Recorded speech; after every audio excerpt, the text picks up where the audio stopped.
മന്നലാംകുന്നിലെ വെള്ളക്കെട്ട് നിർമ്മാർജ്ജനം എങ്ങുമെത്തിയില്ല. ഞായറാഴ്ച രാത്രിയിലുണ്ടായ മഴയിൽ സർവീസ് റോഡിൽ വെള്ളം കയറി ഗതാഗതം നിലച്ചു. പ്രദേശത്തെ വീടുകളിലുള്ളവർക്ക് പുറത്തിറങ്ങാൻ കഴിയാത്ത അവസ്ഥയായിരുന്നു.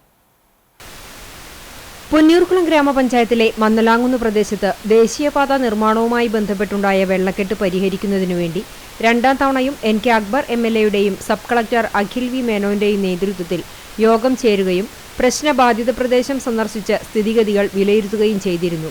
മന്നലാംകുന്നിലെ ചക്കോലയിൽ road, AKG road, Allameen road എന്നിവിടങ്ങളിൽ ദേശീയപാത നിർമ്മാണവുമായി ബന്ധപ്പെട്ടുണ്ടായ വെള്ളക്കെട്ട് മൂലം നിരവധി വീടുകൾ ദുരിതത്തിലായിരിക്കുകയാണ്.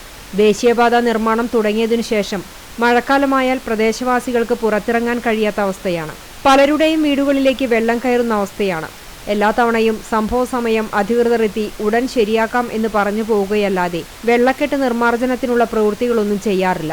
കഴിഞ്ഞ മാസം പെയ്ത മഴയിൽ വെള്ളം കയറിയതിനെ തുടർന്നുണ്ടായ പരാതിയിൽ ദേശീയപാത ഉദ്യോഗസ്ഥർ, റവന്യൂ ഉദ്യോഗസ്ഥർ, തദ്ദേശ സ്വയംഭരണ വകുപ്പ് ഉദ്യോഗസ്ഥർ, പൊതുമരാമത്ത് ഉദ്യോഗസ്ഥർ എന്നിവരുടെ യോഗം NK Akbar MLA, sub collector Akhil V Menon എന്നിവർ വിളിച്ചിരുന്നു. പ്രദേശത്തെ വെള്ളക്കെട്ട് ഒഴിവാക്കുന്നതിന് 3 റോഡുകളും സന്ദർശിച്ച ശേഷം ചക്കോലയിൽ റോഡിൽ ദേശീയപാത അതോറിറ്റിയുടെ നേതൃത്വത്തിൽ കാന നിർമ്മിക്കുന്നതിനും റോഡിന്റെ അവസാന ഭാഗത്ത് കനോലി കനാലിനോട് ചേർന്നുള്ള പഞ്ചായത്തിന്റെ മണ്ണ് റോഡിൽ കാന MLA ഫണ്ടിൽ ഉൾപ്പെടുത്തിയും നിർമ്മിക്കാൻ ധാരണയായിരുന്നു.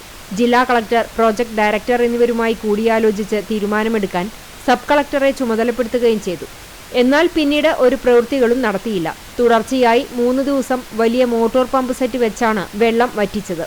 തിങ്കളാഴ്ച പുലർച്ചെ മുതൽ മോട്ടോർ അടിച്ചു തുടങ്ങിയിട്ടുണ്ടെങ്കിലും പ്രദേശവാസികൾക്ക് പുറത്തിറങ്ങാനോ അവരുടെ വാഹനങ്ങൾ പുറത്തിറക്കുവാനോ കഴിയാത്ത അവസ്ഥയാണ്. ഇതുമൂലം കുട്ടികളെ സ്കൂളിലേക്ക് പറഞ്ഞുവിടാനും കഴിഞ്ഞിട്ടില്ല. ഇനി വെള്ളം വറ്റുന്നത് വരെ എന്ത് ചെയ്യും എന്ന ആശങ്കയിലാണ് പ്രദേശവാസികൾ.